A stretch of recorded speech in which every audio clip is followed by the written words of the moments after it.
G'day and welcome to another video with Better Pics. Hope this finds you all well and healthy. Quick edit sample video today, looking at a night skyline for a city. This one's actually photographed on the Gold Coast on the east coast of Australia, which is my home, and Surfers Paradise from the Art Centre, which is probably one of the most photographed, popular, frequently visited parks and areas and views of Surfers Paradise. For obvious reasons, it's a beautiful scene and a great place to be from sunrise to nighttime. So one of the things that I generally recommend people when they're photographing particularly night scenes of cities as well as landscapes or astro is you have to be very careful with your exposure. Now, the reason that I say that is on the back of a camera, when you review your image, because the surrounding environment is dark and you're reviewing an illuminated image, it can look brighter than what it actually is. So it's very important to make sure that you slightly overexpose your image and really pay close attention to your histogram. Make sure that you haven't crushed the shadow areas on the left-hand side of the histogram. And make sure that obviously you haven't blown out the highlights either, but that's pretty rare obviously with a nighttime shot. But certainly be very careful with your exposure, because what I've found on numerous occasions when I'm working with people photographing images at nighttime is they'll think that the correct exposure is where they're at, but when they later review the images on their computer screen, the image is actually very dark, it's quite underexposed, and consequently pretty hard to work with to get a decent image with your edit. So always just pay attention, really close attention to your histogram, and make sure that your image is where you want it to be at capture stage.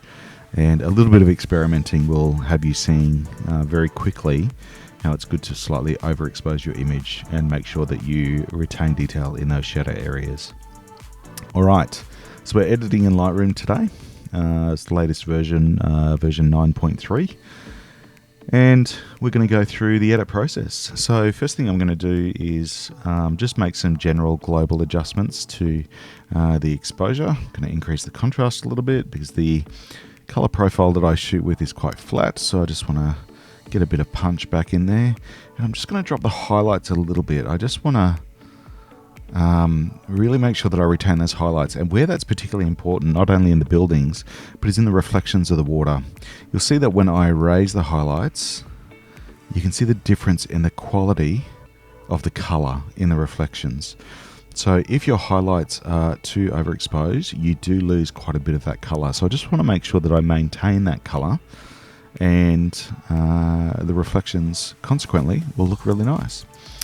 Alright, let's just scroll down. Now, as with any of these adjustments, I'll probably revisit them and work in a bit of a responsive manner with the image, just making sure that I'm getting it to where I want it to be. Generally, for nighttime shots, I shoot in daylight white balance, but I almost always cool the image down to somewhere around the sort of mid 4000 Kelvin. So you can see I've got 4508 there. For my temperature, and I'm just adding a little bit of tint as well, just to counter the little bit of cyan that I'm seeing through those images as well. No doubt, because there would be a lot of fluorescent lights in these buildings. Scrolling down a little bit, I'm just going to increase my shadows just a tiny bit, because I want to make sure I retain that detail in the shadow areas. And being a raw file and fairly flat, I'm also going to increase my vibrance and saturation.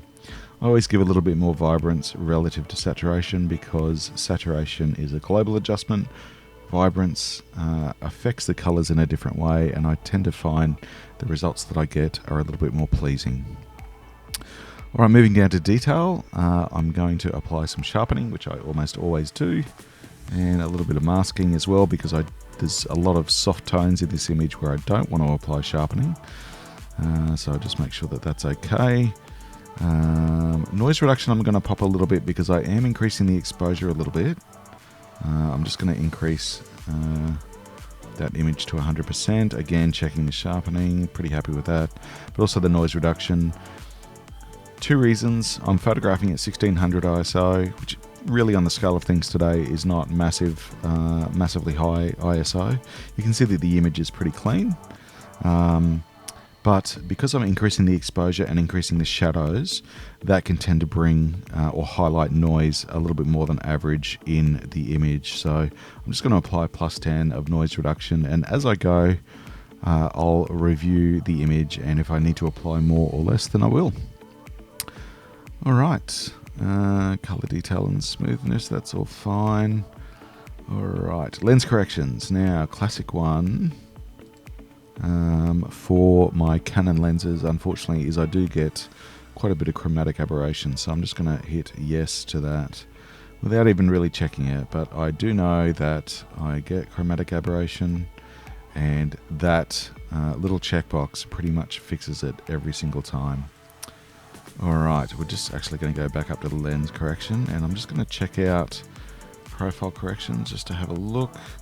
Tends to remove any vignetting on the outside, but I actually kind of like it without it.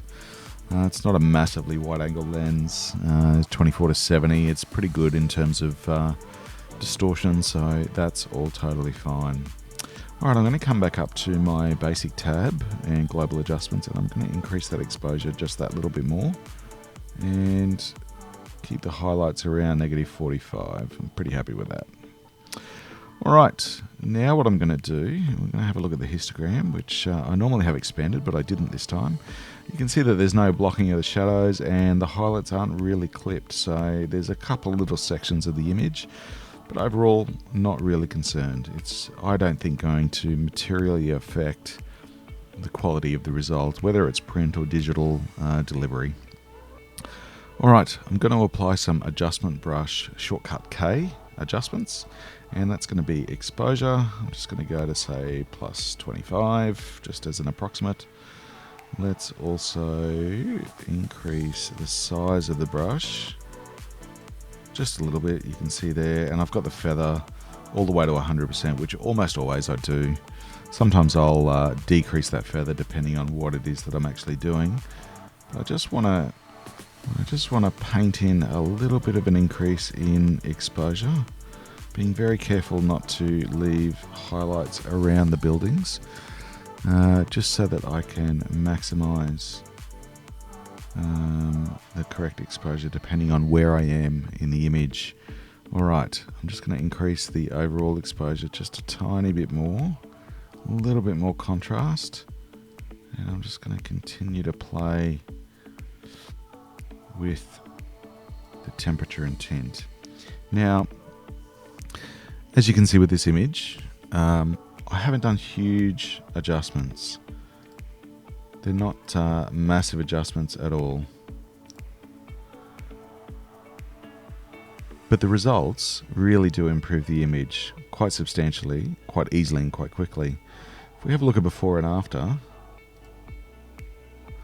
you can see that the original capture, I think, was on point. It maybe could have afforded to be a little bit brighter, but that's okay. It's still within the realms of comfortably adjusting in Lightroom, but yeah, it certainly could be a little bit brighter. You can see I've increased the exposure. I'm actually just going to back it off a little bit, quite a bit, so a little bit over a stop, and contrast it around +35. What I like with nighttime and skyline images is to have the images have a real glow about them, to have that sort of, I guess, energy that you normally feel when you see a city that's fully lit up.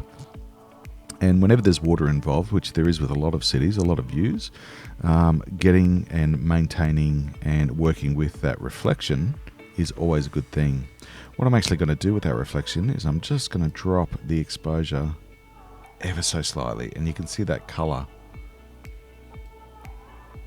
coming back in that water from the previous exposure increase that I've done.